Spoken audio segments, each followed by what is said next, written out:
వైద్యం ఎంత పెద్ద హాస్పిటల్కి పోయినా ఎంత పెద్ద రోగమైనా మన తెలంగాణలో ఏ ప్రైవేట్ హాస్పిటల్కి పోయినా ఉచిత వైద్యం ఖచ్చితంగా మన కుటుంబంలో ప్రతి ఒక్కరికి మీ ప్రభుత్వమే దగ్గరుండి కడతది. నేను ఈ రెండు మాటలు చెప్పగానే అన్ని పార్టీలలో మొగోళ్ళే ఉన్నారు కదా, అన్ని పార్టీలలో అన్నలే ఉన్నారు, తండ్రులే ఉన్నారు. వాళ్ళందరూ నా మీద పడిపోయారు. యాడికెళ్ళి ఇస్తావు, పైసలు ఏడున్నాయి అంటారు. నేను ఒకటే మాట చెప్తా ఉన్నా, మీరు తిండి బంద్ చేయండి, మీరు అవినీతి సొమ్ము తినడం బంద్ చేయండి.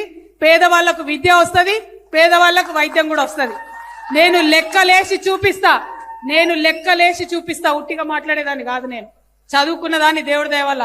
ఒకప్పుడు మా అమ్మ కలగన్నది, పట్టుబట్టి నన్ను ఇంగ్లీష్ మీడియం స్కూల్లో వేస్తే ఆమె దయతో అమెరికా దాకా పోయి చదువుకొని వచ్చిన.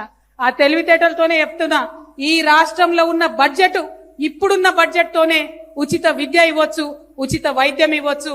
మీరు టిఆర్ఎస్ పార్టీని గెలిపించండి, ఈ రెండు నేను ఇచ్చి చూపిస్తా.